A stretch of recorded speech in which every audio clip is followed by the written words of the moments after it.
नमस्कार दोस्तों, राधे राधे। प्रेम से बोलिए विष्णु भगवान की जय। एकादशी के दिन जरूर सुने यह कथा। एक बुढ़िया माई थी, उसका एक बेटा और एक बहू थी।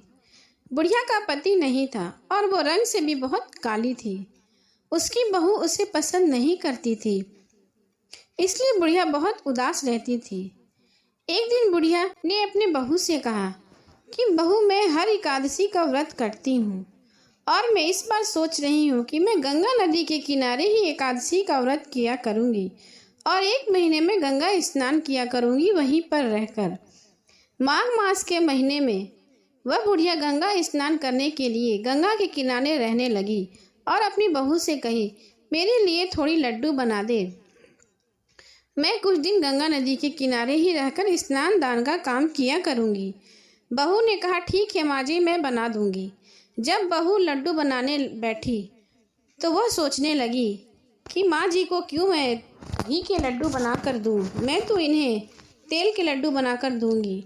और बहू ने बुढ़िया के लिए तेल के लड्डू बना दिए, चूँकि उसकी बहू उसे पसंद नहीं करती थी, और उसने बुढ़िया को तिल के लड्डू बांधकर दे दिए। बुढ़िया नदी के किनारे चली गई और प्रतिदिन गंगा स्नान करने के बाद भगवान को भोग लगाती।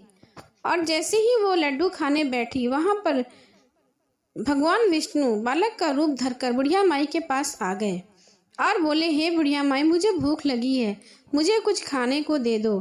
तो बुढ़िया माई कहने लगी, बेटे, मेरे पास तो खाने के लिए कुछ भी नहीं है, बस यही तिल के लड्डू है जो मैं प्रभु को भोग लगाती हूँ, उसके बाद इसे ही खाकर सो जाती हूँ। बुढ़िया माई ने बच्चे को वो लड्डू खाने को दे दिया और खुद पानी पीकर सो गई।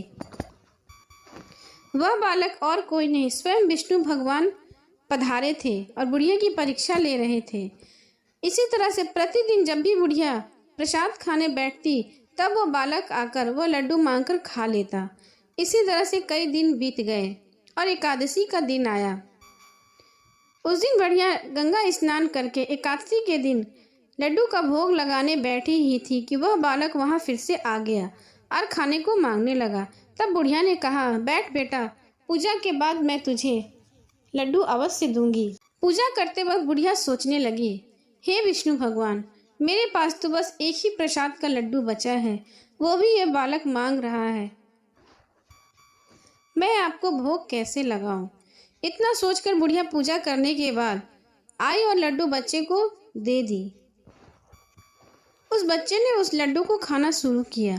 खाने के बाद बुढ़िया पानी पीकर वहीं पर बैठ गई। इतने में भगवान विष्णु अपने चतुर्भुज रूप में बुढ़िया के सामने आए और कहा, हे माता, मैं आपकी भक्ति से बहुत प्रसन्न हूँ, मांगो तुम्हें क्या वरदान चाहिए। वह बोली, मेरी बहू मुझे पसंद नहीं करती, वह मुझसे दूर रहती है, मैं चाहती हूँ कि मेरी बहू मुझे माँ की तरह प्यार करे। भगवान ने उसे आशीर्वाद देकर वहां से चले गए और बुढ़िया को बहुत सारे सोने चांदी के आभूषण दिए। जब वो बुढ़िया अपने घर पहुंची तो उसकी बहू की आंख फटी की फटी रह गई। उसने पूछा, यह सब धन आपको कहाँ से मिला माँ? तो उसने कहा कि यह सब भगवान विष्णु की कृपा से मिला है। उसकी बहू ने सोचा, क्यों ना मैं भी गंगा नहाने जाऊं। यह सोचकर उसने अपने लिए घी के लड्डू बनाए और गंगा किनारे चली गई और रोज गंगा स्नान करने लगी और भगवान को भोग लगाकर जैसे ही वह लड्डू खाने बैठी, वह बालक फिर से वहां आ गया और खाने को मांगने लगा। तो बहू ने कहा, मेरे पास एक ही लड्डू है और वो भी घी के बने हुए हैं, मैं तुझे नहीं दूंगी, मैं तुझे क्यों दूं, मैं खुद ना खाऊं, भाग यहाँ से। ऐसा बोलकर वह बालक को वहां से भगा दी। जैसे ही बालक वहां से हटा, बहू एक जानवर के रूप में बदल गई और वहां की गंदगी को खाने लगी। बहुत दिन बीते तो माँ ने अपने बेटे से कहा, बहू बहुत दिन से घर नहीं है, जा तू देख कर आ। बहू क्यों नहीं आई अभी तक? तब उसका बेटा अपनी बीवी को खोजते हुए गंगा नदी के किनारे पहुंचा। जब उसे वहां उसकी पत्नी नहीं मिली तो उसने एक पंडित को बुलाया और उसे अपनी बीवी की सारी आप बीती सुनाई। पंडित ने कहा, तुम्हारी पत्नी जानवर बन गई है, यह विष्णु भगवान का अनादर करने के कारण हुआ है और उसके ये लालच का फल है। पति ने पंडित से कोई उपाय पूछा तो पंडित ने उस जानवर के ऊपर गंगा जल का छिड़काव किया और भगवान विष्णु का पूजन किया, जिससे बहू अपने रूप में आ गई और रोने लगी। तभी वहाँ बुढ़िया माई भी आई और भगवान से प्रार्थना करने लगी कि हे भगवान, मेरी बहू को क्षमा करें, वो नादान है।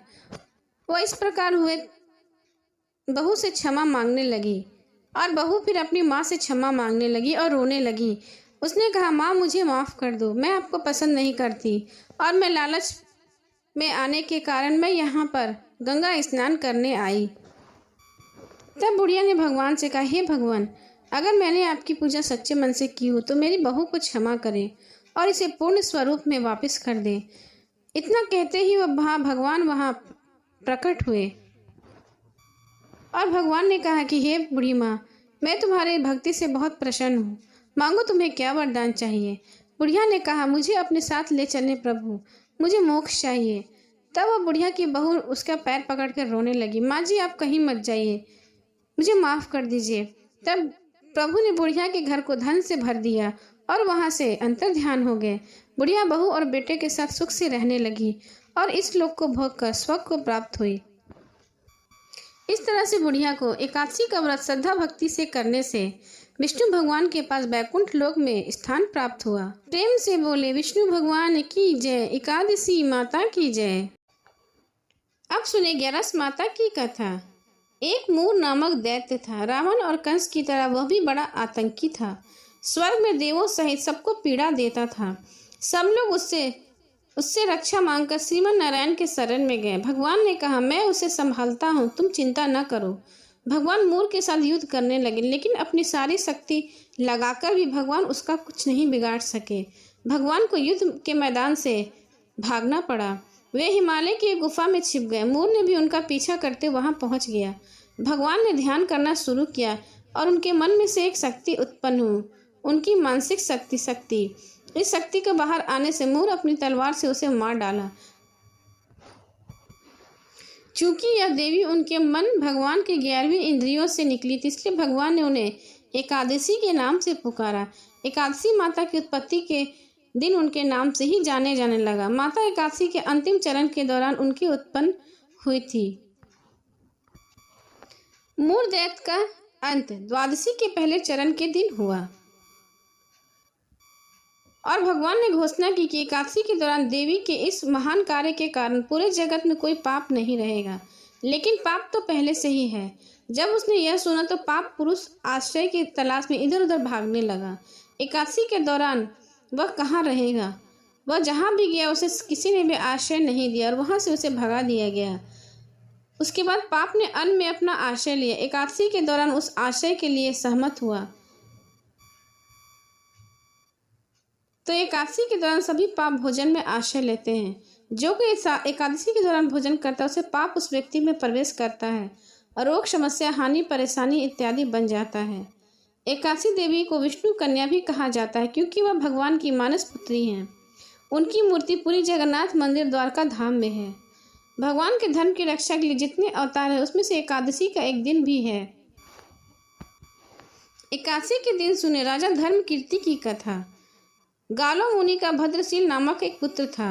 भद्रशील ने छोटी सी उम्र में ही एकादशी व्रत का पालन करना शुरू कर दिया। मुनि ने उन्हें ऐसा करने के लिए कभी नहीं कहा था। एक बार मुनि ने भद्रशील से पूछा कि उन्हें इस व्रत को करने के लिए किसने कहा। भद्रशील ने कहा, मैं कई जन्मों से एकादशी का व्रत करता आ रहा हूँ। आमतौर पर किसी को भी पिछला जन्म याद नहीं रहता। जब तक आप माँ के गर्भ में होंगे तब तक आपको अपने पिछले जन्म ही याद रहेगी, लेकिन जन्म से ठीक पहले यह स्मृति मिट जाती है। लेकिन भद्रशील को अपने पिछले जन्म की याद उस समय भी थी। यह एकादशी व्रत उसकी शक्ति की थी जिसका वह पालन करते थे। वह एक पूर्व जन्म में धर्मकीर्ति नामक राजा थे। धर्मकीर्ति बहुत क्रूर था, उसे कोई पसंद नहीं करता था। ऐसा कोई पाप न था जो उसने ना किया हो। एक बार वह अपने सैनिक के साथ शिकार पर गया। उसने एक हिरण को देखा और अपने सैनिकों से उस हिरण को चारों ओर से घेरने के लिए कहा। राजा ने कहा कि जो हिरण को भागने देगा उसका पूरा परिवार मार डाला जाएगा। हिरण ने यह सुना, सोचा बेचारे सैनिक, उनमें से किसी को भी कुछ नहीं होने दूंगा। हिरण राजा के पास से निकलकर भागा। राजा ने हिरण का पीछा किया। सूर्यास्त होने राजा एक घने जंगल के अंदर फंस गया। हिरण कहीं दिखाई नहीं दे रहा था। राजा ने एक पेड़ के नीचे रात बिताई। उसने दिन भर से कुछ नहीं खाया था। उसके चारों ओर खतरनाक जानवरों के गर्जना की आवाज़ सुनाई दे रही थी। वह सो नहीं सका। राजा डर के मारे श्री हरि परमात्मा से प्रार्थना करना शुरू कर दिया। फिर सुबह होते ही उसकी मृत्यु हो गई। यमदूत आए उसे यमराज के पास ले गए। यमराज ने पूछा कि तुम इन्हें यहाँ क्यों लाए हो? इनका स्थान तो बैकुंठ में भगवान विष्णु के पास है। लेकिन राजन, यह तो महापापी है। नहीं, वह सब चला गया, यह अब पवित्र है। जिस दिन उसकी मृत्यु हुई थी वह एकादशी का दिन था। उन्होंने दिन भर उपवास किया और रात में जागते हुए श्री हरि का स्मरण किया। उनके सारे पाप दूर हो गए और वह पवित्र हो गए।